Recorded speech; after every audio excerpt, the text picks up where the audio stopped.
and welcome to FinextraTV. I'm Liam Xavier, and you join us at the Communify Intelligence Experience. With me right now is Geoff Lloyd, an advisory board member at Communify. Jeff, lovely to see you. Yeah, thank you for the invitation.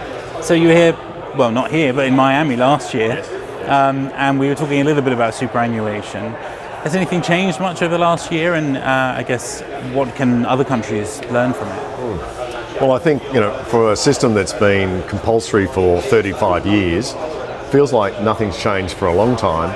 But in the last sort of 12, 18 months, a lot is starting to change, actually. So we've had this massive growth as markets have grown in the overall size of superannuation.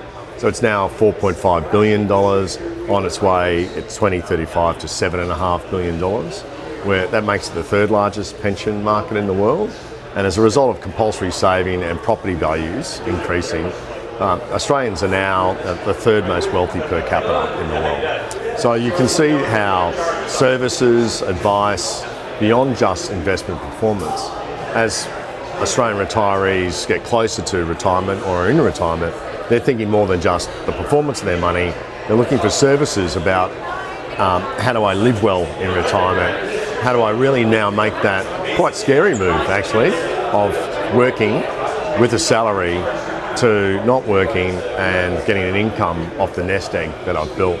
And so our large superannuation providers are being forced by our government as well, who's been seeing this shift in behaviour of members, to actually start to think about what other services they're going to provide in retirement out of that money. And so that's things like digital access to data, digital education services, more helping me be part of a broader community in retirement.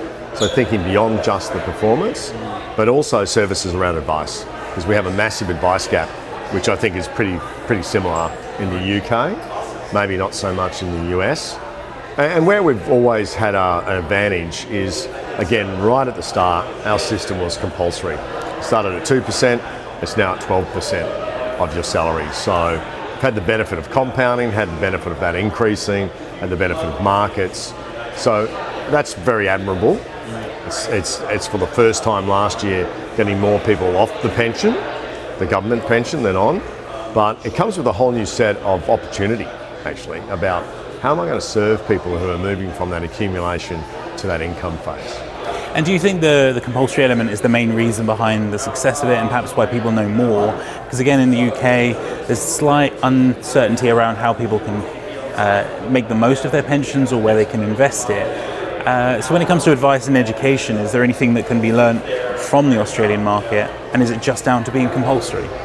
Well, I think by the fact that it's compulsory for so long, if you think of it in three buckets, the first 10 years, the baby boomers thought it was a tax. This is my money, it's being taxed. Right.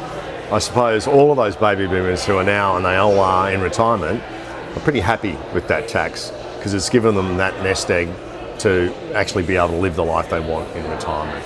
So it's not just because it was compulsory, but the consequences of it being compulsory make it a very well, highly regulated system. They make it now something that people are much more connected to and care about and informed about. So the 40-something, 50-somethings in Australia have been having household conversations about superannuation and investing with their parents who are now in retirement. So I think that's brought, this unintended consequence of a much higher thirst for information, much more connection with that money in super, a higher regulatory environment about reporting on it, how and when it can be invested, the quality of the entities that can provide that.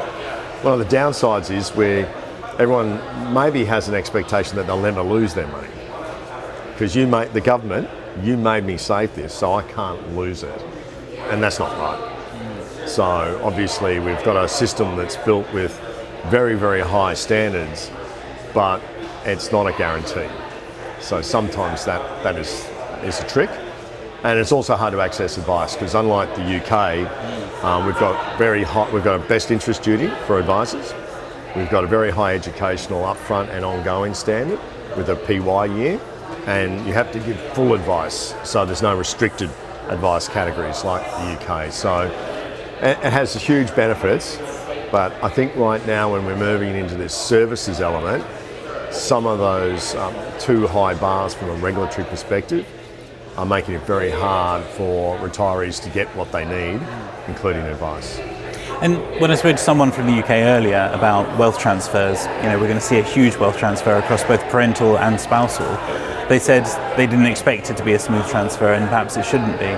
Do you think the same will be true of Australia? Yeah, so the data says in 2035 will be $7.5 trillion, and so $2.5 trillion of that will transfer in the next 10 years as well. So 1/3 of it. There's a lot to figure out there. Is there anything from a government point of view that can help make that an easier transition, or perhaps is a blocker? We don't have a lot of estate taxes or death taxes, so there are some restrictions on how and when it will be granted out of superannuation. But I think one of the broader macroeconomic outcomes, we love property in Australia because it's always been a great asset class to grow. So affordability of homing, first homes, is very, very high. So we're actually becoming more like the UK, where first home affordability is almost now only for the rich. And even advice, only 10% of Australians get advice.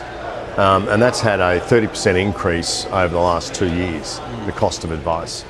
So it's almost a luxury good now as well, and that doesn't feel right. It shouldn't just be for those who can afford it. No. And did you think there is a way to make it not just luxury? Yes. Picking up on some of the great advantages that the UK market has around restricted advice. We heard today what's coming through about lowering sort of that, what's information only in the UK versus what's full advice. So we probably took the bar too high. That's okay, because we now have a very strong, true profession. Now we have to think about how we get access to advice to more Australians. And technology is going to have just a wonderful path to play in that. So what we're seeing Communify build is really going to serve both the member of a super fund, but also those trustees to be able to actually digitally provide quickly, personalised understanding and education. Really interesting. So thanks for sharing your insights and for joining us. My pleasure. Thank you.